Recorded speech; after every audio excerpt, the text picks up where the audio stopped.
St. Lydwine of Schiedam by George Carl Huysmans, Chapter 12. The anger of Jesus with his poor servant did not last long, and he testified his reconciliation by miracles. Lydwine's angel frequented her again, and there were more journeyings to paradise and into the churches. Whilst her soul journeyed, her body remained insensible, for ecstasy rendered her so unconscious that she was one day horribly burnt without perceiving it. On 3 occasions we hear of fires occurring in the life of the saint. On the first, as we have noted above, through the fault of her brother, the fire one morning burnt the straw of her bed, and her bed was again burnt on another occasion. One winter afternoon, the women who served her, not knowing how to warm her, since, for the sake of her eyes, there could be no fire in the hearth, conceived the idea of slipping a vessel full of hot cinders under her blankets. Lydwine was at the moment in ecstasy, far away from the world, and the women went out to look after their own affairs. When they returned, they smelled a smell of burnt flesh and rushed to the bed, where they found that the cover of the vessel had come unfastened, and the coal was burning one of the saint's ribs. At this instant her trance ceased. "Oh, Lydwine!" cried her friends, "what a frightful wound! Do you not feel it?" "Yes," she said, "I feel it now, but I did not suffer at all whilst I was with the Saviour." The good women wept, reproaching themselves for their imprudence. "Do not grieve," she murmured, "but bless the Lord, who has so absorbed me into himself that I did not even know the hot cinders were burning my side." In the year 1428, a fire threatened to burn out more disastrous to her. A few weeks before it broke out, Lydwine had exclaimed several times, "The wrath of God is on Schiedam!" And in tears she owned to her intimates that she had offered herself as victim to Christ, who had refused to accept her sacrifice. "What is going to happen?" they asked her. "A fire will destroy Schiedam, for the iniquity of the town is ripe, and the hour of the harvest is here. I cannot, alas, disarm the resentment of the just one." Then, addressing Catherine Simon, she added, "I know, my dear sister, that you have in reserve a certain number of planks which were left over in the construction of the house they built for you. Give the order for them to be transferred without delay to the garden here. We will use them to build a shed wherein the homeless will deposit things they may want saved from destruction." Catherine obeyed, and Lydwine thanked her. Then, on the eve of the day when the fire broke out, she said to her, "You remember that you have vowed to go in pilgrimage to Notre Dame de la Bois-le-Duc. Fulfill that promise tomorrow. Go, and come back as soon as you can." "But," cried Catherine, "you have told me that a fire will take place in Schiedam tomorrow. It is really not the moment to absent myself, for if I go away I am certain to lose all that I possess." "Listen to what I say to you," replied Lydwine. "The Lord must know better than you what will be profitable to you." And the widow Simon, who never rebelled against the saint's injunctions, went off to Bois-le-Duc. The next day was a Saturday in July, the feast of St. Frederick, bishop and martyr, and St. Arnulf, confessor. It was the eve of the day on which the sailors of Schiedam went to sea at the beginning of the herring fishing, and, following an ancient custom, they assembled to celebrate their departure by a banquet. When the repast, which was long and accompanied by much drinking of beer and cervois, was ended, the cooks left an oven, which they thought no longer burning, near a bundle of reeds. Towards 11 at night, sparks ignited the reeds, and the fire leapt from one building to another till the whole town was involved. It spread from house to house, and as most were of wood, they flared like lathes, without chance of being saved. Fanned by winds, the flames crossed empty spaces, linked up the gardens and passings, and burnt the trees, darting through the clouds of smoke great tongues of fire, which, once they had seized on a building, did not let go. The flames beat upon the windows, which burst open before them, and forced the doors. Nothing was seen in the quaking framework but red beams, which stood erect for a moment, flared like a torch, and then fell back, broken in a rain of charcoal. And, as each house fell in, a great tongue of fire illuminated the night. It rained cinders and hailed fire, and one heard nothing but crackling furnaces, the noise of the beams breaking up, the explosion of barrels when their hoops burst, the cries of terror of the crowd which fled before the fiery serpents and these wings of flame writhing in all directions. Thus it continued from the beginning to the end of the night.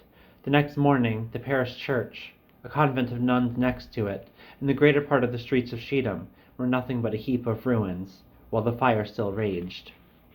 In vain the inhabitants, encouraged by the light of day, tried to limit the area of the fire. It continued to reign unchecked. At one moment flames broke out in the direction of Lydwine's house. Some good people ran and wished to carry the saint away, but she refused, affirming that she had nothing to fear. They left her on the couch, but demolished, as a precaution, the wooden beams and ceilings of the house, and left only the stone walls standing. But, as it was the month of July, and the sun scorched cruelly, they had to throw an old covering over the remains of the wall to procure a little shade, seeing how she suffered and how her eye bled at the light. This precaution would have been quite useless, for the fire could just as easily burn the stuff as wood of the ceiling, and it would have spread immediately to the straw of the bed. Moreover, they had not succeeded in mitigating the patient's pain, so, being at a loss of what to do, they replaced the planks which they had moved, and left her alone. Lydwine remained alone the whole of that Sunday. She had the fever, and was grilled under the leaden sun. But, though she armed herself with patience, prayed, and invoked her angel, she met with no response. When evening fell, she thought herself dying, for the heat collected under the planks, and the smoke of the ruins, drenched with water, suffocated her. At her last gasp, she groped for a stick, which usually served her to draw open the curtains of her bed, and also to knock when she wanted to call assistance. But though she felt in all directions, the only arm serviceable, she could not find it. She was sure that the scourge would not reach her, and that she would not perish. But fear and suffocation were stronger than reason. Nature gained the upper hand, the silence of the angel overwhelmed her, and she gave way and wept, thinking she was going to die alone in her corner, without aid of the sacraments. Weakness, the outcome of fever, which raged within her, heightened the panic, and thus we can see how, when the Savior wishes it, souls vacillate and err, even when most advanced in the vocation of sacrifice. In reality, nothing is more difficult than to kill what St. Paul calls the old man. He may be stupefied, but in most cases he does not die. A trifle may rouse him from lethargy, and he awakes. It is as if the demon watered the roots in secret to prevent their ever drying up, and the first shoots which they produce in the shadows of the soul are those of vainglory, the special terror of privileged beings. Lydwine was far from indulging in this sentiment, but nevertheless God wished to humiliate her once more, by permitting that she would doubt the efficacy of her prayers, that she would fly in peril and fear purely human dangers. Yet he was merciful to her weakness, as he had not been in the case of the grief she had felt at her brother's death, because these trances were his work, because it was he himself who imposed them on his poor servant, and the proof of his mercy is that he intervened at once to help her. The angel, till then invisible, appeared and gently placed on Lydwine's chest a piece of wood about a yard long. She seized it, and raising it with difficulty, parted the curtains, and drew long breaths of air. Next morning, when she looked closely at this stick, she perceived that it was not only heavy and rough, but still untrimmed and freshly cut from the trunk. And she could not avoid thinking that her angel would have done better to find her old wand than to bring her this ill-suited stake. When, therefore, Jan Walter arrived to know how she had passed the night, she gave it to him and begged him to have it trimmed. Walter visited the carpenters of the town, but their tools had been burned, and they could not undertake the work. Tired of his search, he made a bargain with a barrel-maker who still possessed an adze, and worked energetically at the stake. Sweet-smelling chips flew from it, and under the bark appeared the color of fresh wax. "It would be a kind of cypress," replied the man to Walter, who wanted to know what kind of tree produced this wood. "But," he added, "I've never seen any so scented and so hard." Then, whilst the persons who were looking on the workshop stole the shavings on account of their perfume, he said to the priest, "Look here, I cannot properly shape your stick with an adze. It would be better to keep it as is." Walter was annoyed at this delay, and set out in quest of another workman. At last he found one whose tools had not all been destroyed by fire, and the man set to work. But he had no sooner smelt the stick than he wanted to appropriate the chips, which Walter wished to keep, and would have more of them. He would have whittled away the wood with his plane to such an extent that none would have been left, had not the priest wrenched it from his hands and fled with it. He asked Lydwine when he took her back her stick if she knew the name of the tree which had produced it. "God knows," she said, "but I do not, my brother. The angel did not tell me." Later on, at the feast of Saint Sirach the martyr, that is to say the beginning of the month of August, the angel took Lydwine to the regions of Eden. There, he reproached her for having valued his presence so little, which distressed her very much, and he showed her the tree, a cypress of a particular species, in the place whence he had cut the bow, telling her that this twig would chastise the devil, and would be an object of terror to him. And indeed, Brugman declares that he was present on such occasions, and that to approach a possessed person with this wand was enough to draw from them plaintive cries, and make them shudder from head to foot. A century later, Michel de Esnay, Bishop of Trani, adds, "That is very true. I have not only seen, but have heard, for I have seen demonic cries grind their teeth and tremble before a little piece of wood." When the history of the stick was noised abroad, the town came in procession to the saint's house to look at it and present flowers. It smelled deliciously, but a shameless person touched it out of curiosity, and thenceforward it ceased to exhale its resinous perfume. Widow Catherine, who had performed her pilgrimage, came back to the town at this juncture, to find in place of a dwelling a heap of burnt sticks and cinders. The loss afflicted her, and she came weeping to Lydwine's house. "You see," she cried, "I ought never to have absented myself. If I had not listened to you, I should perhaps have saved at least some of my poor things." But the saint smiled. "You have long waited to take up your abode with me," she exclaimed. "Only the sacrifice which cost you the most was to separate from that house with which you were too attached. Now that it no longer exists, what should stop you? Come and settle here, and instead of groaning, thank God who has precipitated events that he dispenses from disrupting yourself." And Catherine hastened to live with the saint, and did not leave her till the hour of her death. Another question which it would be interesting to decide is how the people of Schiedam, who were for the most part drunken sailors, but no worse than other seaboard towns, have managed to draw down the wrath of God so heavily upon themselves.